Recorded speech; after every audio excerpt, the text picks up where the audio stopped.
हमरो करहु प्रतिपाला, चार विधि वाचलहु माया जाला।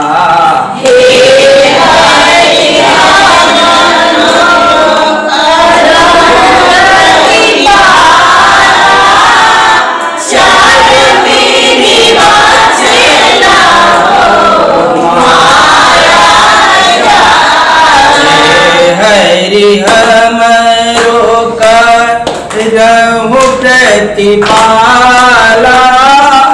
चार विधि वाचलहु माया जाला।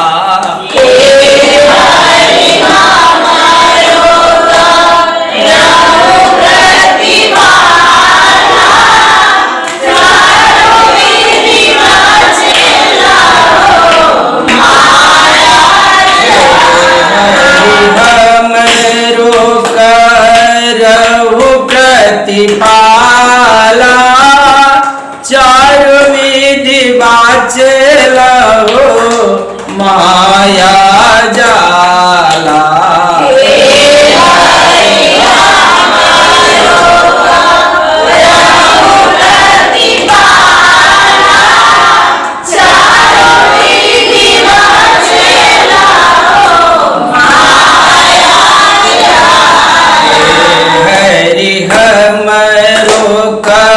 रहु प्रतिपाला, चार विधि वाचलहु माया जाला।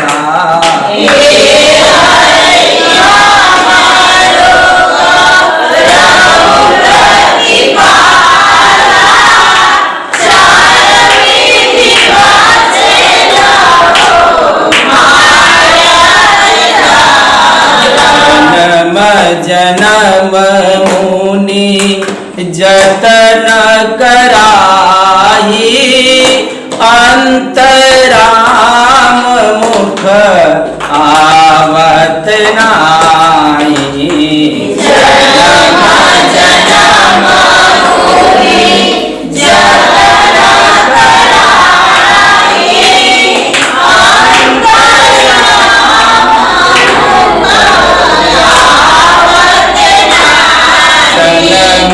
जन्म मुनि जतन कराही, अंतराम मुख आवत नाही।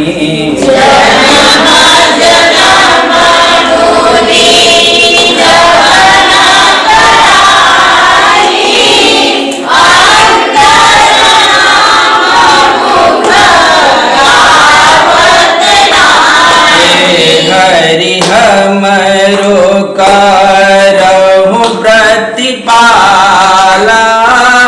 चार विधि वाचलहु माया जाला।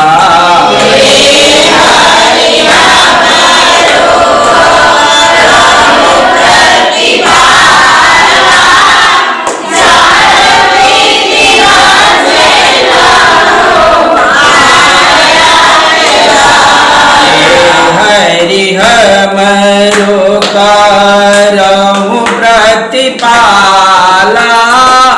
चार विधि वाचलहु माया जाला।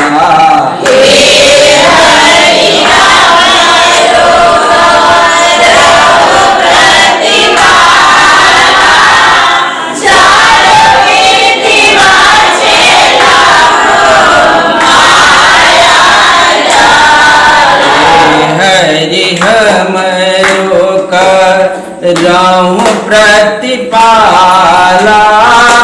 चार विधि वाचलहु माया जाला।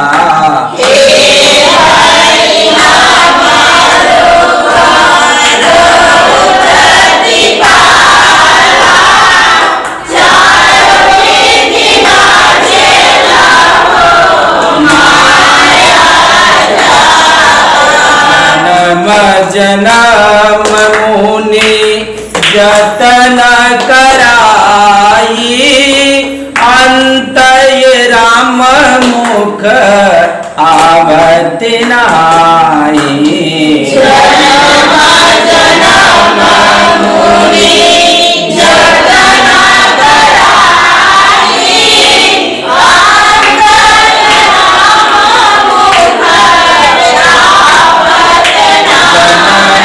जन्म मुनि जतन कराई, अंतय राम मुख आवत नाई।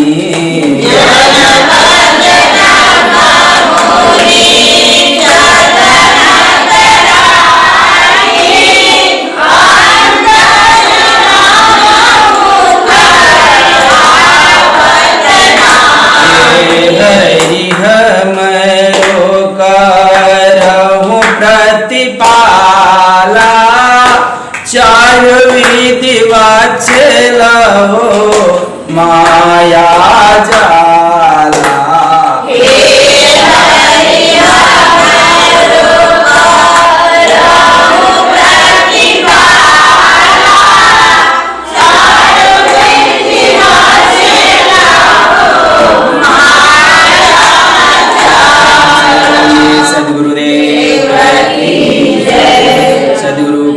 साहिब की जय, संत भक्तों की जय, गुरु गोविंद की जय साहिब।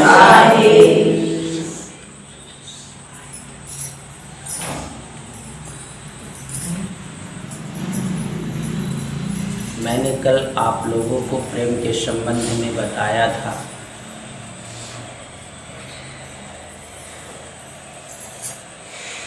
कि सभी को सबसे पहले स्वयं से प्रेम करना चाहिए। जब तक हम स्वयं से प्रेम करना नहीं सीखते हैं और नहीं जानते हैं, जब तक स्वयं के ऊपर दया नहीं करता मनुष्य, तब तक औरों पर दया नहीं कर सकता, औरों के साथ प्रेम नहीं कर सकता। औरों के साथ प्रेम उसका कहीं मोह होगा, कोई कार्य उसको सिद्ध करना होता है, इसके कारण वो प्रेम जोड़ लेता है। कहीं सुंदरता के पीछे प्रेम करता है, कहीं धन के पीछे प्रेम करता है, किसी पद के कारण प्रेम करता है। जितना भी ये सब कारण बस लगा करके जब मनुष्य प्रेम करता है तो उसमें उसकी स्वार्थ छुपी रहती है, इसलिए वह प्रेम नहीं हो सकता। इसलिए मनुष्य को स्वयं के ऊपर दया और प्रेम करना चाहिए। जैसे ही स्वयं को तुम जानते हो, जैसे ही खुद में प्रवेश करते हो, जैसे ही स्वयं से प्रेम करना सीखते हो, तो दूसरों को भी दर्द तुम्हें मालूम पड़ता, दूसरों की भी पीड़ा तुम्हें मालूम पड़ेगी, दूसरों को और भी तुम दया कर सकते हो। लेकिन जब तक हम स्वयं के ऊपर दया नहीं किए,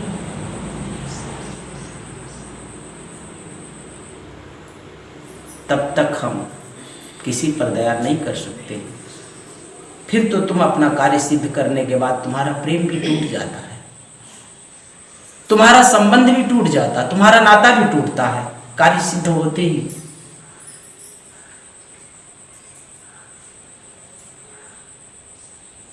किसी से मिलने से किसी का प्रेम नहीं होता। प्रेम तो मैंने बताया, प्रेम किया, ईसा ने प्रेम किया था, देखिए जमाने ने सूली पर चढ़ा दिया। मीरा ने प्रेम किया, देखिए लोगों ने जहर पिलाया।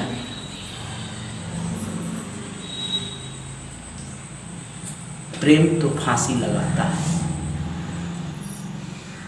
और प्रेम का अर्थ है कि दो मिलकर के एक हो जाते।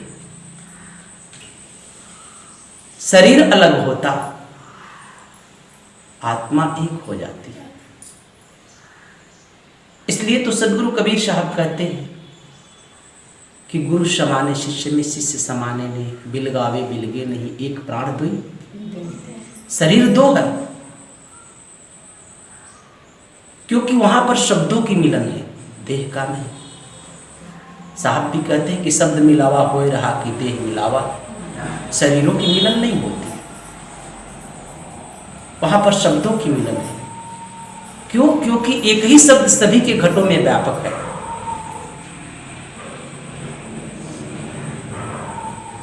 इसलिए मैं कल जो प्रेम के संबंध में बताया था, तो अंतर से शुरू होता है, क्योंकि सदगुरु का जो ज्ञान होता है और मंदिर के ज्ञान में यही फर्क है कि मंदिर का जो ज्ञान होता है वो बाहर में भीड़ इकट्ठा करता है, बाहर से शुरुआत होती है और घर आते आते सूख जाता है।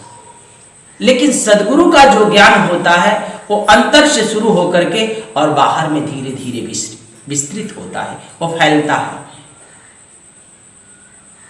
तो जो सदगुरु का ज्ञान होता है अपने भीतर से शुरू होता है, और जब यहां से शुरू करते हो तो धीरे धीरे जन जन तक ये बातें पहुंचती है। और मंदिरों में देखते हो, मंदिरों की जो भक्ति होती है, जो बाहर की भक्ति होती है, वो बाहर बहुत ही भीड़ इकट्ठा होता है, लेकिन घर आते आते तुम सूख जाते हो, अकेले पड़ जाते हो। सदगुरु की भक्ति और मंदिर की भक्ति में यही फर्क है कि तुम्हें स्वयं से शुरू करना पड़ता। स्वयं से जब शुरू करोगे तो बाहर भी तुम कह सकते हो। जब मैं ही नहीं भला तो औरों को क्या कहूं भला। इसलिए स्वयं से शुरुआत करो। और यहां तो सत्संग भी है, कथा भी होते हैं और प्रवचन भी होते हैं। अब कथा किसे कहते हैं? कथा तो वो चीजें होती है कि हम किसी के बारे में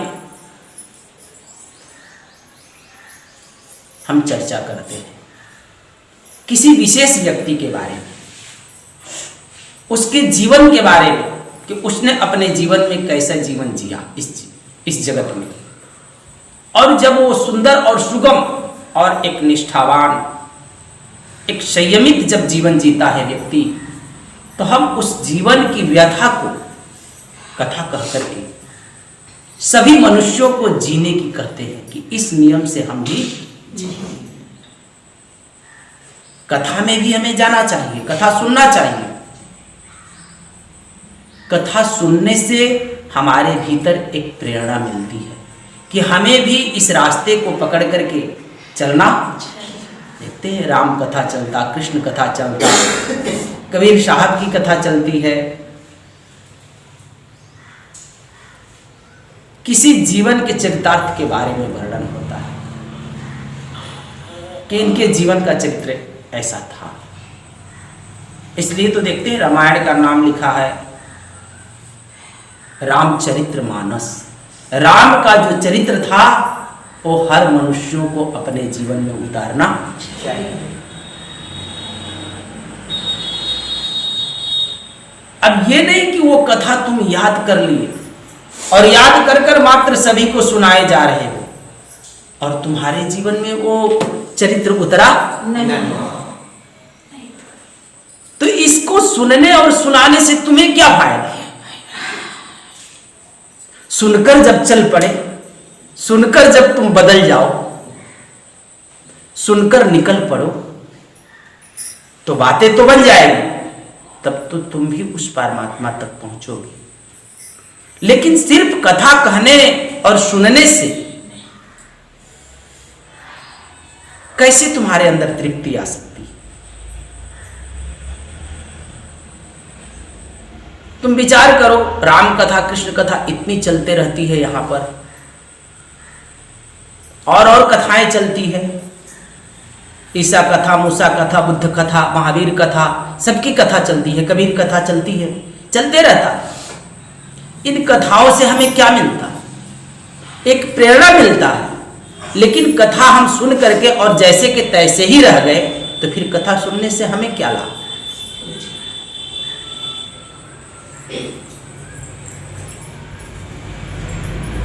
अब कथा सुन लिए और जो व्यक्ति के जीवन का चरित्र था हम उसी की पूजा पाठ करना शुरू कर दिए और उसके चरित्र को हम अपने जीवन में धारण नहीं किए। और क्या किए कि उस व्यक्ति का एक फोटो या मूर्ति बना करके और हम अपने जीवन में पूजन याचना करना शुरू उसी को कर दिया। अगरबत्ती दिखा दिए लेकिन मेरा चरित्र कोई बदला नहीं।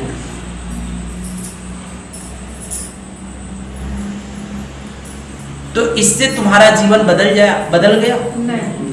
सुनने से नहीं। वो राम के जीवन का चरित्र है, तुम्हारे जीवन का चरित्र कैसा है?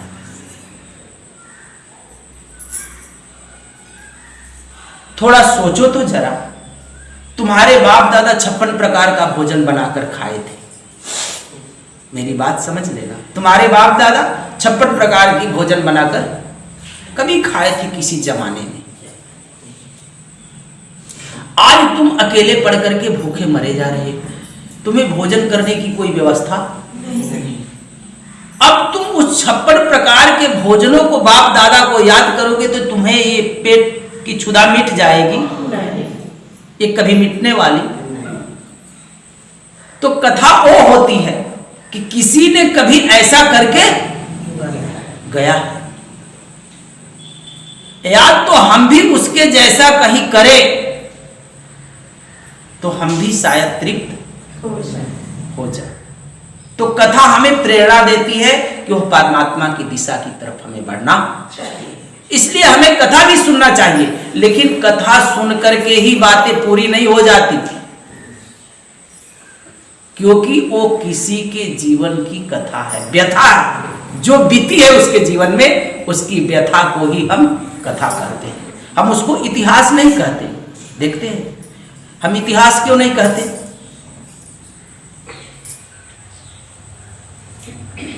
इतिहास इसलिए नहीं कहते कि ये जीवन को मेरी एक ऐसी प्रेरणा देती है कि मुझे उस परमात्मा की दिशा की तरफ अग्रसर करता है। उसका जो चरित्र था वह परमात्मा की तरफ, एक सत्य की तरफ ले जा रहा था। इसलिए हम इतिहास, जहां इतिहास है वो राज्य और साम्राज्य की चर्चा होती, लेकिन जो कथा है वह तो राज्य साम्राज्य से जुड़ते हुए वह परमात्मा की तरफ मुझे ले जाता है। इसलिए हम उसे कथा कहते हैं। तो कथा सुनना चाहिए, और कथा सुन करके सिर्फ सुनने से लाभ नहीं है, उसे अपने जीवन में उतारने से लाभ है। प्रवचन वो होता है, ये तो कथा रही, और कथा जब सुनोगे तो तुम्हें पता चलेगा। कथा बताता है कि राम हुए, कृष्ण हुए, कबीर हुए, महावीर हुए, ये सभी गुरुओं के पास पहले गए थे, संतों के पास गए थे, और उनके पास जाने पर उनसे जो शिक्षा मिली थी उस शिक्षा को अपने जीवन में ग्रहण किया। तब राम राम हो गए, कृष्ण कृष्ण हो गए, पहले नहीं।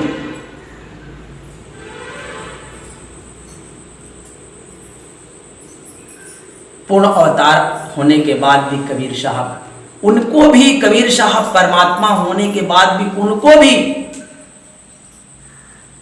रामानंद स्वामी के शरण में जाना पड़ा। उनके यहां जाने पर ही इनके ज्ञान की महत्व मिला, पहले नहीं। और सभी ने बताया कि गुरु के शरण जाना चाहिए। हरि के शरण किसी ने नहीं कहा, कहा कि हरि की भक्ति करना। और हरि की भक्ति संपन्न कब होती? जब गुरु के शरण में तुम जाते हो तब होती, तभी उसमें पूर्णता आती। बिना गुरु के पास गए पूर्णता कभी नहीं आती।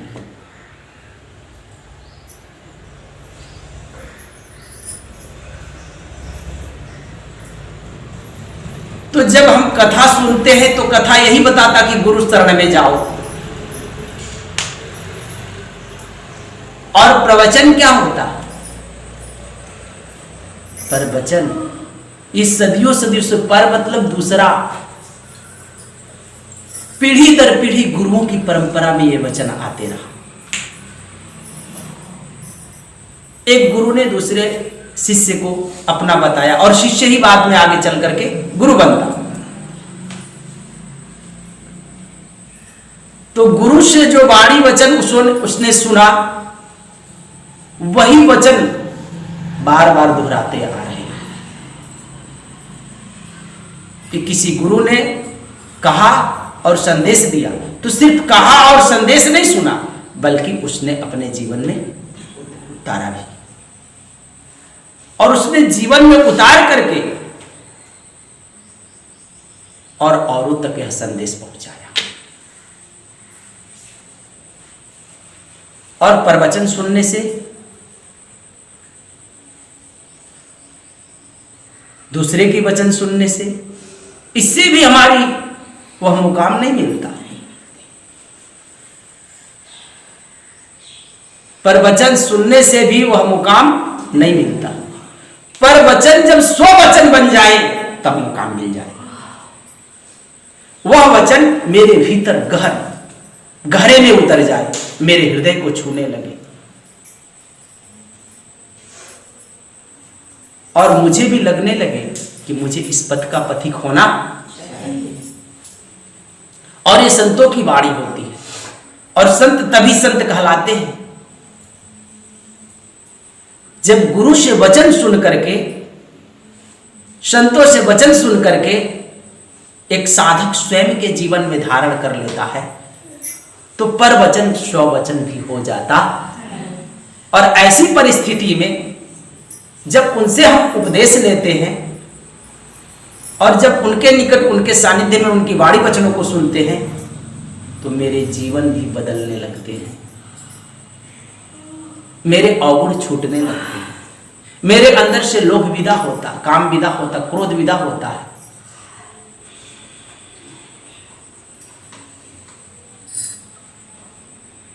तो कहते हैं इसे प्रवचन, कि पीढ़ी दर पीढ़ी गुरुओं से, संतों से सुन करके और वही बातें आप तक के संदेशा दिया जा रहा है। ये नहीं कि मैं पहला व्यक्ति कि मैं आपसे आकर के ये बातें कह रहा। तो ये प्रवचन होता है।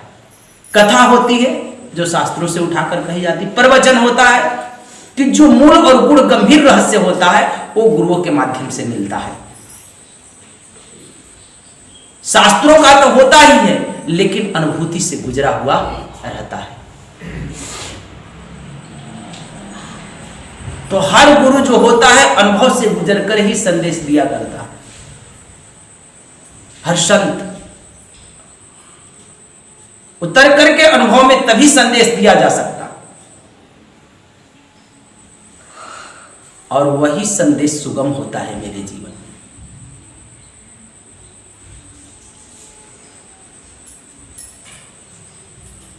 तो इसे प्रवचन कहते हैं, कि प्रवचन, कि हम औरों से ये वचन सुना है, मेरे निजका नहीं है, मेरे अपना नहीं है, मेरे गुरुओं ने दिया, मेरे संतों ने दिया,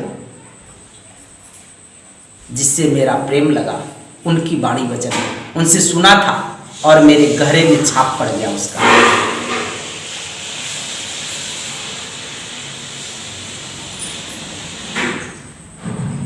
उनके शब्द मेरे गहराई में छाप पड़ गया और उस पर मैं निकल पड़ा सुन करके। मैं स्वयं नहीं जगा था, उसने मुझे शब्दों से मारकर जगाया। मेरे दीपक बुझे थे, वो उसने मेरे दिए को जलाया, और जो जल गया मेरा दिया, तो अब मुझे पता चला कि मेरा दीपक जला, तो फिर मैं उसे हमेशा जलते रहने दिया, बुझाया नहीं, बुझने न दिया। इस संसार के आंधी तूफान से मैंने उसे बचाया।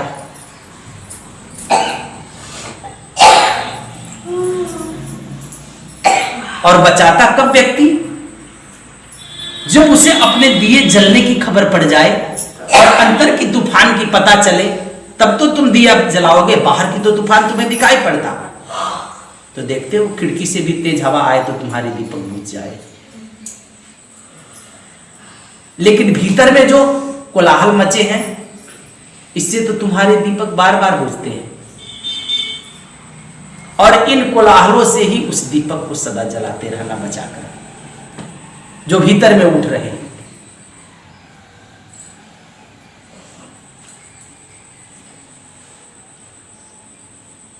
तो हम गुरुओं से वचन सुन करके भी अपने जीवन को बदल सकते हैं और उनकी वाणी वचनों को सुनते सुनते भी हम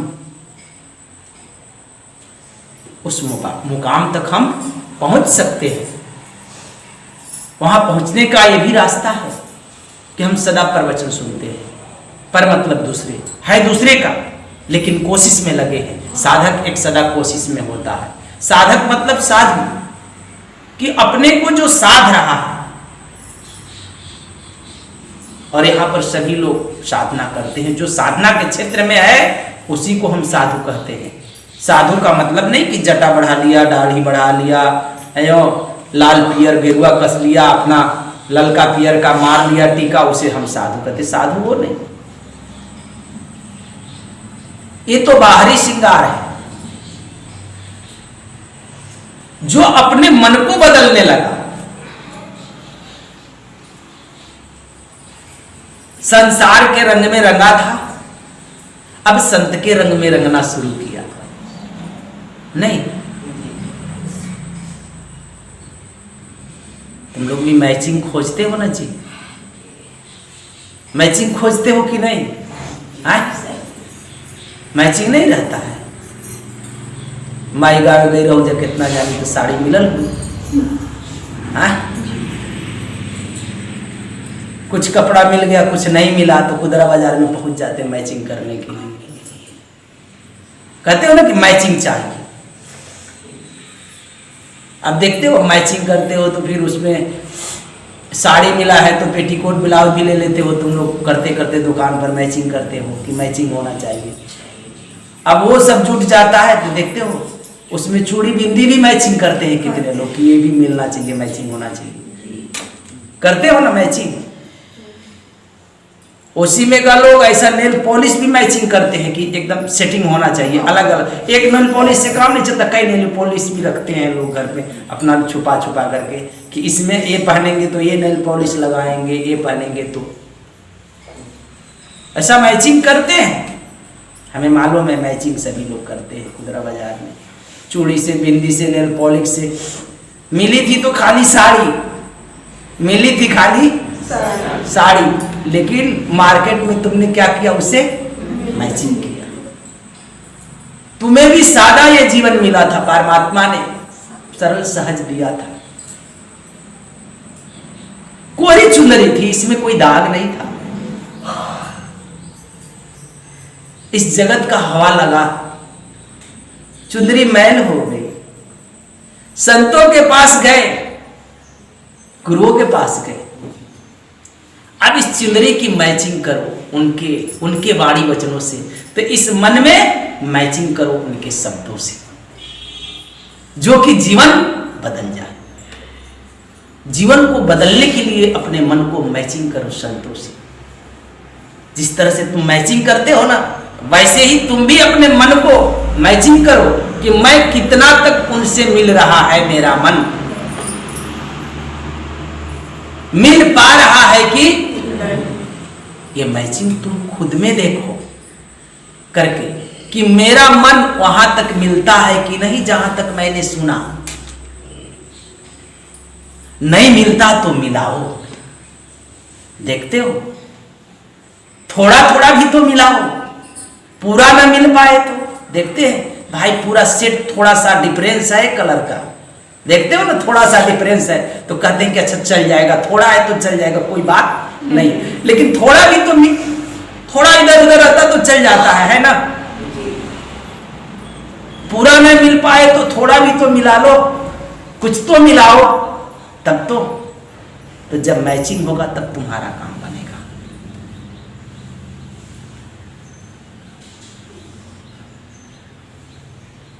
साड़ी, बिंदी, नेल पॉलिश, चूड़ी, ये सब तो मैचिंग कर लिए। देखते हो कितने लोग तो अपने कलर का पति भी ढूंढते हैं, मैचिंग करते हैं, हमारे लेवल में होना चाहिए। फिटिंग नापता है आजकल, देखते हैं नहीं भाई लड़की कै फीट की है, लड़का 5.5-6 है तो लड़की 4 फीट नहीं चलेगी भाई, नहीं चलेगी। काली है, गोरी है, रंग भी मैचिंग करता है लोग। अच्छा, आजकल विशेष रूप से पढ़ाई मैचिंग करता है कि भाई नंबर कितना आया है, कितना परसेंट है, तभी इनकी शादी, सब बातें बन गई, लेकिन नंबर नहीं कम है। अब पढ़ाई भी मैचिंग करता कि मेरे लेवल में मैं अंग्रेजी में बोलूंगा, कहीं ये भोजपुरी ना बोल दे है?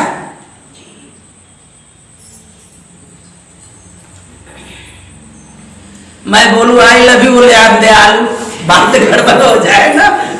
तो ये बातें सोच विचार कर चलना पड़ता है कि नहीं? तो हर चीज से लोग मैचिंग करता है, ये मैचिंग वाली बातें।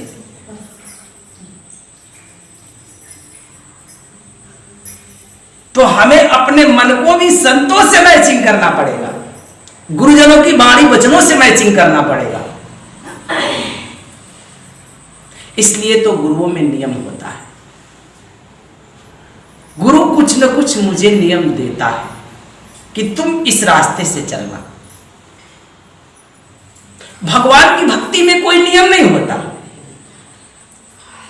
वो बिल्कुल नदी की भांति स्वतंत्र रूप से जा रही,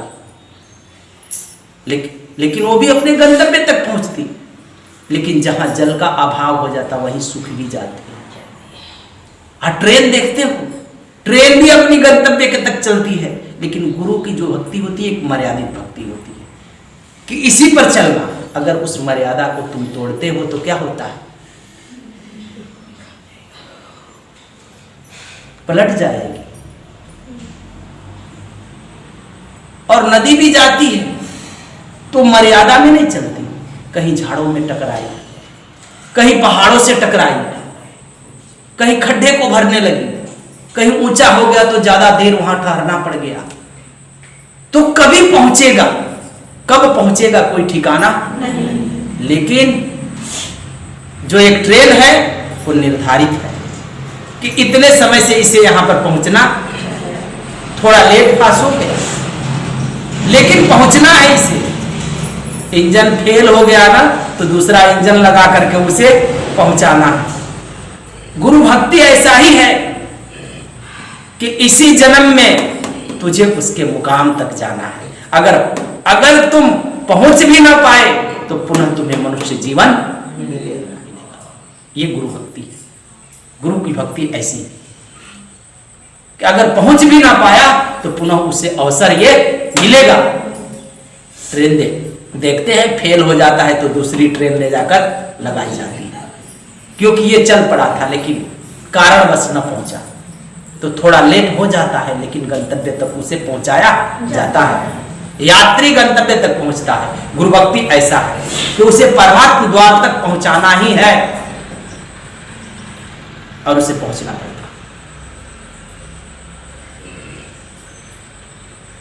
तो एक प्रवचन होता है कि जो कि हम गुरुओं के माध्यम से, संतों से, साधुओं से, महात्माओं से जो वचन सुनकर के व्यक्ति अपने जीवन में धारण किया रहता है, वही संदेशा हम तक पहुंचाते हैं।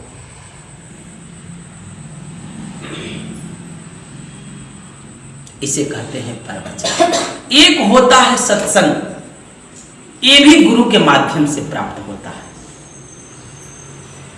यह सत्संग ऐसा होता है कि डायरेक्ट ही सत्य में उतरने की बात करता है। एक तो सत्संग होता है बाहर का और दूसरा सत्संग होता है अंतर का। ये कहता है सत्य प्लस संग। सत्संग का मतलब होता है सत्य और संगत, दो बातें होती है इसमें। तो एक बाहर का है कि एक बोल रहा और दूसरा, एक श्रोता है दूसरा वक्ता है।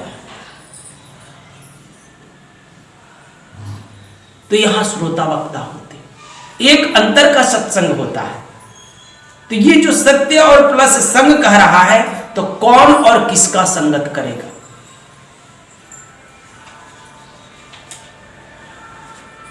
तो कहोगे कि संगत तो मैं करूंगा, तो वो मैं की खोज करता। ये भी बातें वही आती है, अपने भीतर ही ले जाता। ये भी बातें कि तुम स्वयं में जानना, मैं को जानो, अपने को जानो। जैसे ही मैं को जान लिया तो फिर सत्य के लिए मैं निकल पड़ूंगा। मैं और तू मिलकर के जब एक हो गया तो उस सत्य में प्रवेश करता है कि फिर मैं भी ना बचा और तू भी, और जो बच गया वो कहने योग्य नहीं रहा। वही सत्य रहा जिसके बारे में हम कह और सुन नहीं सके। सत्य तो वैसा है कि जिसके बारे में तुम कुछ बोल ना सको, कह ना सको, सुन भी ना सको, लेकिन पहले ही नहीं मैं को जाना और तुझे जाना, मैं और तू जहां दोनों खत्म हो गया, जहां शेष न बचा और जो बचा है वही सत्य है। इस सत्य में उतरने के लिए स्वयं में गोता लगाना पड़ेगा। सत्संग उसे कहते हैं कि जब मैं को जाना और तुझ में डूब गया, न मैं रहा न तू रहा, अब कुछ न बचा वहां, और जो बचा है वो कहने योग्य नहीं है। देखते हैं सुनने का कोई महत्व नहीं होता, 9 तक गिनतियां आती, सुनने का कोई महत्व नहीं रहता, लेकिन जब वहां पर दशमलव लगाते हो तब,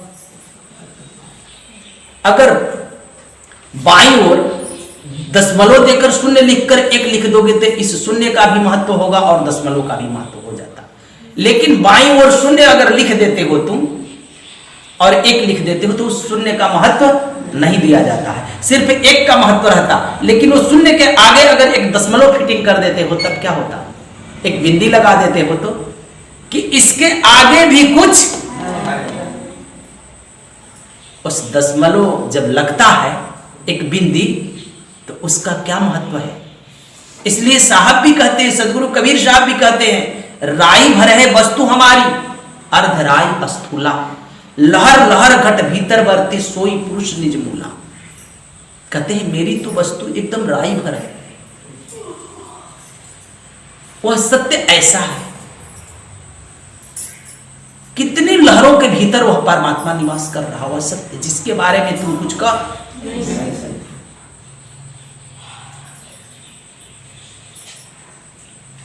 छोटा से छोटा और विशाल से विशाल है, उसके बारे में वर्णन नहीं किया जा सकता। इसलिए स्वयं को जानना पड़ेगा उसमें डूबने के लिए। और सत्संग तो वो होता कि जिसने अपने भीतर डूबा और उसमें डूबा और जहां कुछ न बचा उसे जान करके और तुझे अपने अंतर से उभार करके यह बताता, वहां सत्संग है, वहां सत्य की संगत है कि वो डूब गया और तुझे भी गोता लगाने का अवसर दिया।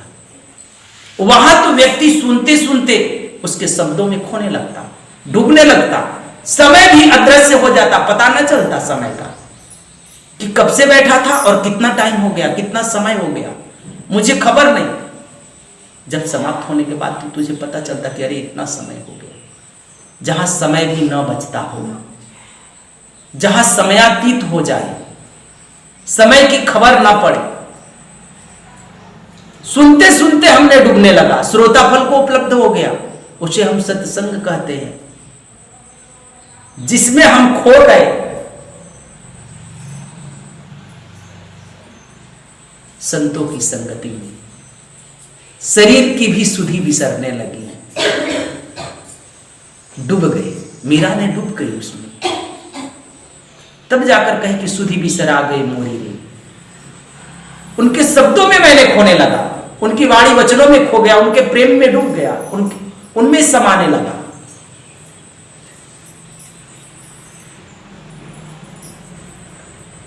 जिसके सत्य में समाने पर, जिसके सत्य में मेरा चित्त, मेरा मन, मेरा प्राण सब कुछ समाने लगा, वहां सिर्फ एक आनंद ही आनंद रह गया और कुछ न बचा, सदा आनंद भरने लगा। जहां सदा आनंद बरसने लगा, ऐसे सत्य में व्यक्ति जब समाहित होने लगता है उसे हम कहते हैं सत्संग। प्रेम से बोलिए सद्गुरुदेव की जय, सद्गुरु कबीर साहिब की जय, संत भक्तों की जय, गोविंद की जय, आनंद की साहिब। आप लोग एक छोटा सा भजन गा लीजिए, फिर उसके बाद में भंडारे का भी कार्यक्रम है, तो थोड़ा सा कार्यक्रम होगा, जो काम होगा थोड़ा सा कर लेना है, फिर घर जाना है सभी को, ठीक है। काहे हो खेल उदास मोरे मन मितवा, काहे हो खेल उदास मोरे मन मितवा, काहे हो खेल उदास मोरे मन मितवा, काहे हो खेल उदास मोरे मन मितवा, जैसे फूलवा में बास वैसे साहेब के निवास, जैसे फूलवा में बास वैसे साहेब के निवास, जैसे फूलवा में बास वैसे साहेब के निवास, जैसे फूलवा में बास वैसे साहेब के निवास, तन मन सोधी बनी भवराला सुबास मितवा, तन मन सोधी बनी भवराला सुबास मितवा, तन मन सोधी बनी भवराला सुबास मितवा, तन मन सोधी बनी भवराला सुबास मितवा, काहे हो खेल उदास मोरे मन मितवा, काहे हो खेल उदास मोरे मन मितवा, काहे हो खेल उदास मोरे मन मितवा, काहे हो खेल उदास मोरे मन मितवा, जैसे जल में कमल वैसे संत जन रहल, जैसे जल में कमल वैसे संत जन रहल, जैसे जल में कमल वैसे संत जन रहल, जैसे जल में कमल वैसे संत जन रहल, दर्शन होते कटेलन तोहार पाप मितवा, दर्शन होते कटेलन तोहार पाप मितवा, दर्शन होते कटेलन तोहार पाप मितवा, दर्शन होते कटेलन तोहार पाप मितवा, काहे हो खेल उदास मोरे मन मितवा, काहे हो खेल उदास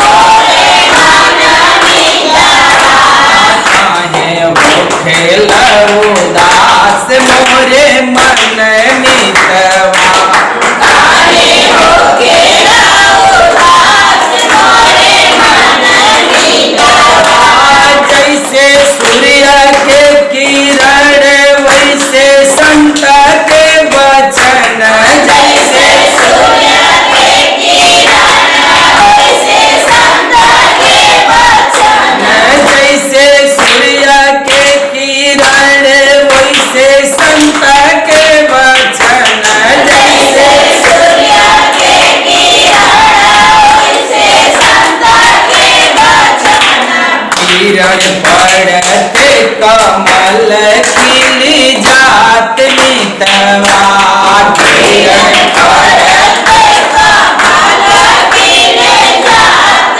मितवा, किरण पड़ते कमल खिली जात मितवा, किरण पड़ते कमल खिली जात मितवा, काहे हो खेल उदास मोरे मन मितवा, काहे हो खेल उदास मोरे मन मितवा, काहे हो खेल उदास मोरे मन मितवा, काहे हो खेल उदास मोरे मन मितवा,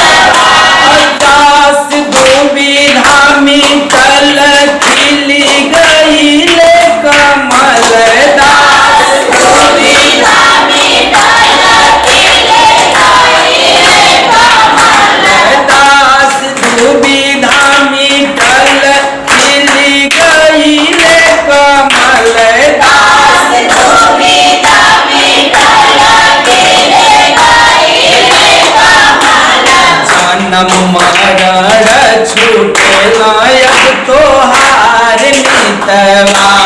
जन्म मरण छूटेला तोहार मितवा। जन्म मरण छूटेला तोहार मितवा।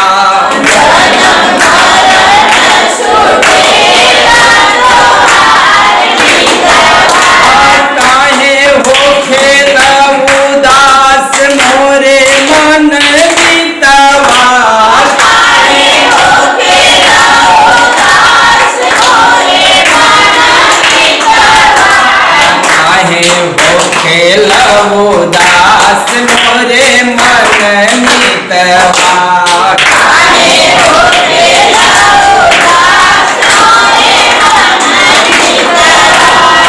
साहेब कबीर महान शब्द ज्ञान धनुबान। साहेब कबीर महान शब्द ज्ञान धनुबान।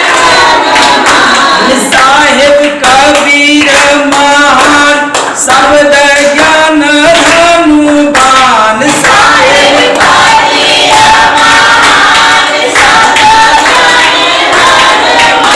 धनुबान। शरण सुधीरे पठावले विमान मितवा। शरण सुधीरे पठावले विमान मितवा। शरण सुधीरे पठावले विमान मितवा। शरण सुधीरे पठावले विमान मितवा। काहे होखेला उदास मोरे मन मितवा। काहे होखेला उदास मोरे मन मितवा। काहे होखेला उदास मोरे मन मितवा। काहे होखेला उदास मोरे मन मितवा। काहे होखेला उदास मोरे मन मितवा। काहे होखेला उदास मोरे मन मितवा। गुरुदेव की जय। कबीर साहिब की जय। संत भक्तों की गुरु गोविंद की आज के आनंद की आज के सत्संग की साहिब।